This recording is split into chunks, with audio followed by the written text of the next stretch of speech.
Benjamin មានការតក់ស្លុតយ៉ាងខ្លាំងនៅពេលដឹងថាស្ត្រីដែលគាត់ទើបតែរៀបការជាមួយភ្លាមនោះគឺជាសត្វនាគដ៏កាចសាហាវគាត់ភ័យខ្លាំងពេករហូតដល់សន្លប់នៅនឹងកន្លែងមួយវិនាទីក្រោយមកនាងបានទេកំភ្លៀងដាស់គាត់ឲ្យភ្ញាក់ Benjamin ព្យាយាមរត់គេចភ្លាមប៉ុន្តែ Anna បានប្រើវេទមន្តទាញគាត់មកវិញហើយបោះគាត់ទៅលើសាឡុង Benjamin មិនដឹងថាគាត់បានធ្វើឲ្យនាងអាក់អន់ចិត្តដោយរបៀបណានោះទេ Anna បាននិយាយយ៉ាងត្រជាក់ថាការនៅឆ្នេរខ្សាច់ពេលដែលគាត់បានធ្វើចលនាសង្គ្រោះដង្ហើមឲ្យនាងគាត់បានស្រូបយកគ្រាប់កែវវិញ្ញាណរបស់នាងដោយចៃដន្យដើម្បីយកវាមកវិញនាងមិនខ្វល់ពីការសម្លឹងមើលរបស់អ្នកដទៃហើយបានសង្កត់ Benjamin ជាប់នឹងឡានប៉ុន្តែនាងបានដឹងភ្លាមថាគ្រាប់កែវវិញ្ញាណមិនរើតតែសោះជំនួយការរបស់ Benjamin បានឃើញហេតុការណ៍ទាំងមូលអ្នកខ្លះថែមទាំងថតរូបទៀតផងដោយខឹងសម្បា Benjamin បានស្រែកឲ្យពួកគេទាញស្ត្រីនោះចេញ Anna បានកត់សម្គាល់ថាទោះបីជាគ្រាប់កែវវិញ្ញាណមិនបានត្រឡប់មកវិញក៏ដោយក៏ថាមពលរបស់នាងបានងើបឡើងវិញយ៉ាងខ្លាំងពេលនោះហើយដែលនាងដឹងថាដើម្បីស្ដារកម្លាំងរបស់នាងឡើងវិញមធ្យោបាយតែមួយគត់សម្រាប់ពេលនេះគឺតាមរយៈទង្វើមនុស្សថាប Benjamin ឲ្យបានទៀងទាត់ដើម្បីស្រូបយកថាមពលវិញ្ញាណពីគាត់ហើយជាដាច់ខាតគាត់មិនត្រូវថាបស្ត្រីផ្សេងទៀតទេបើមិនដូច្នេះទេគ្រាប់កែវវិញ្ញាណអាចនឹងផ្លាស់ទី Anna គ្មានជំរឿទេដើម្បីយកគ្រាប់កែវវិញ្ញាណរបស់នាងមកវិញនាងត្រូវតែនៅក្បែរមនុស្សធម្មតាម្នាក់នេះគ្រប់ពេលវេលានៅថ្ងៃបន្ទាប់ Benjamin ត្រូវទៅជួបនារីដែលម្ដាយគាត់បានរៀបចំឲ្យនៅឯក្រុមហ៊ុនគាត់មិនចាប់អារម្មណ៍នឹងស្ត្រីនោះទេហើយហៀបនឹងរកលេសចាក់ចេញស្រាប់តែ Anna ចូលមកនាងដើរសម្ដៅទៅរកគាត់ហើយប្រកាសជាសាធារណៈថាពួកគេមានទំនាក់ទំនងថាប់មាត់គ្នាលែងដែលមិនខឹងតតែសោះផ្ទុយទៅវិញនាងបាននិយាយយ៉ាងសប្បុរសថានាងសុខចិត្តទទួលយក Anna និងអនុញ្ញាតឲ្យនាងធ្វើជាស្រីកំណើនលួចលាក់ភ្នែករបស់ Anna ប្រែជាត្រជាក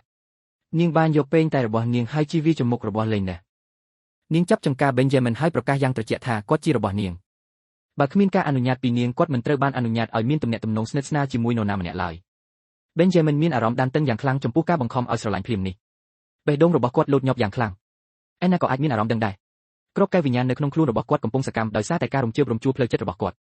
់នាងត្រូវការបន្ថែមទៀតគ្រាន់តែនាងហ៊ាននឹងបង្ខំថាបំដងទៀតឪពុកម្ដាយរបស់ Benjamin បានមកដល់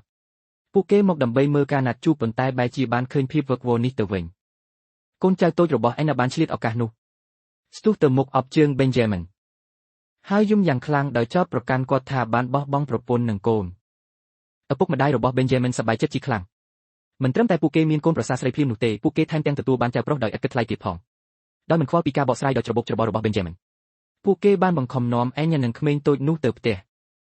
Anna មិនចាប់អារម្មណ៍នឹងមាសនិងគ្រឿងអលង្ការដែលពេញផ្ទះនោះទេរឿងនេះធ្វើឲ្យម្ដាយរបស់ Benjamin កាន់តែជឿជាក់ថា Anna ពិតជាស្រឡាញ់កូនប្រុសរបស់គាត់ Anna មានគោលដៅតែមួយគត់ស្វែងរកឱកាសថើប Benjamin និងបំពេញថាមពលរបស់នាង Benjamin ត្រូវបានរុញច្រានដល់កម្រិតដោយពាក្យសម្ដីត្រង់និងគំរោះគំរើយរបស់នាងនិងការតោងទាមជាប់ជានិច្ចរបស់នាងគាត់បានព្រមាន Anna ថាគាត់នឹងមិនចុះចាញ់ឡើយឃើញបែបនេះគាត់បានប្រាប់ Anna ថាក្រៅពីការថើបមានវិធីដែលមានប្រសិទ្ធភាពជាងនេះដើម្បីយកគ្រាប់កែវវិញ្ញាណមកវិញការបដិបត្តិគូវាងបុរសនិងស្ត្រីគាត់បានហុចសៀវភៅណែនាំដែលមានរូបភាពពេញលេញឲ្យនាងក្នុងនាមជាស្ដេចនាង Anna នាងសើចចំអកឲ្យបច្ចេកទេសមនុស្សលោកនាងសម្រេចចិត្តធ្វើសកម្មភាពភ្លាមកែប្រែវិធីសាស្ត្រដោយខ្លួនឯងហើយចាប់បុរសម្នាក់នេះសង្កត់នៅក្រោមនាងនៅយប់នោះនាងបានលួចចូលទៅក្នុងបន្ទប់គេងរបស់ Benjamin តាមការណែនាំក្នុងសៀវភៅជំហានដំបូងគឺដោះអាវរបស់គាត់ជំហានទី2គឺការប៉ះថ្នម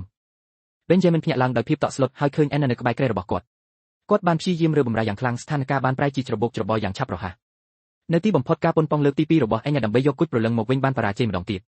នាងខឹងយ៉ាងខ្លាំងដោយដឹងថាបើមិនមែនដោយសារគុជព្រលឹងទេនាងនឹងកំទេចបុរសម្នាក់នេះឲ្យក្លាយជាភេទមិនខាន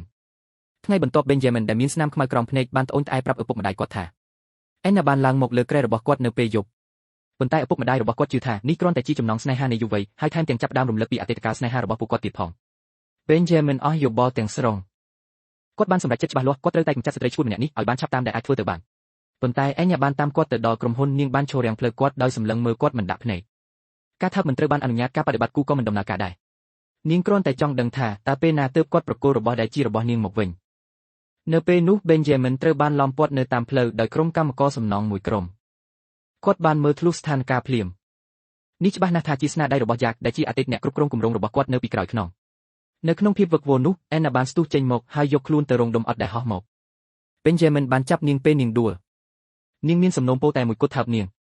Benjamin មានអារម្មណ៍រំភើបដែលគាត់មិនធ្លាប់មានពីមុនមកគាត់គិតថាប្រហែលជានេះជាព្រហ្មលិខិតគាត់បានបញ្ជាឲ្យស៊ើបអង្កេតប្រវត្តិរបស់ Anna ភ្លាមប៉ុន្តែរបាយការណ៍ពីជំនួយការរបស់គាត់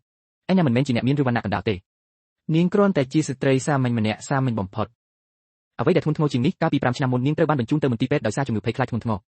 2ឆ្នាំក្រោយមកនាងមានជំងឺវិកលចរិតកំណត់ត្រាវិទ្យាសាស្ត្របានសរសេរថាឆាប់ខឹងនឹងធ្វើអ្វីតាមចិត្តគាត់បានសម្រេចចិត្តនាំនាងទៅញ៉ាំអាហារឆ្ងាញ់មួយពេលសិនបន្ទាប់មកបញ្ជូននាងនិងកូនប្រុសដ៏អាតកំបាំងរបស់នាងទៅមន្ទីរពេទ្យផ្លូវចិត្តវិញភ្លាម ទោះជាយ៉ាងណាក៏ដោយអាហារសមុទ្រដ៏សម្បូរបែបនៅពេលល្ងាចបានធ្វើឲ្យជំងឺរបស់អេណារើឡើងនាងបានចង្អុលទៅបង្កងនឹងខ្យងហើយចោទប្រកាន់គាត់យ៉ាងខឹងសម្បាថាបានសម្លាប់ប្រជារាស្ត្ររបស់នាងនាងបានប្រកាសយ៉ាងម៉ឺងម៉ាត់ថានាងគឺជាអេណាទេពនាគដែលគ្រប់គ្រងសមុទ្រទាំង4 Benjamin ស្រឡាំងកាំងប៉ុន្តែមិនភ័យខ្លាចទេគាត់យល់ថារឿងនេះគួរឲ្យអស់សំណើចគាត់បានសហការយ៉ាងគួរសមដោយអង្គគោរពចំពោះអ្វីដែលហៅថាទេពនាគគាត់បានប្រាប់ជំនួយការរបស់គាត់ថាពួកគេនឹងទៅភោជនីយដ្ឋានមួយផ្សេងទៀតហើយបានបបបញ្ឆោតអេណានិងកូនប្រុសរបស់នាងឲ្យចូលក្នុងឡានដោយធ្វើដំណើរត្រង់ទៅមន្ទីរពេទ្យផ្លូវចិត្តក្នុងពេលជាមួយគ្នានោះ Benjamin បានទៅជួបនារីម្នាក់ទៀតសម្រាប់ការរៀបការបែបជំនួញស្ត្រីនោះល្អឥតខ្ចោះសមរម្យនិងផ្ដល់សេរីភាពពេញលេញដល់គាត់ប៉ុន្តែពាក្យសម្ដីដ៏ឈួតលីលានិងការចង់កាន់កាប់របស់អេណានៅតែដកជាប់ក្នុងចិត្តរបស់គាត់គាត់ស្រាប់តែដឹងថាបើប្រៀបធៀបទៅនឹងភាពល្អឥតខ្ចោះដ៏គួរឲ្យធុញទ្រាន់គាត់ត្រូវការភាពឈួតលីលាខ្លាំងជាងគាត់បានបត់ឡានត្រឡប់ក្រោយភ្លាមហើយប្រញាប់ប្រញាល់ទៅកាន់មន្ទីរពេទ្យផ្លូវចិត្តនៅពេលនោះអេណាកំពុងតែបាត់បង់ស្មារតីដោយសារការឃុំឃាំងបុគ្គលិកពេទ្យជាច្រើនអ្នកមិនអាចឃាត់នាងបានទេពេលដែលពួកគេហៀបនឹងប្រើការព្យាបាលដោយការឆក់អគ្គិសនី Benjamin ក៏មកដល់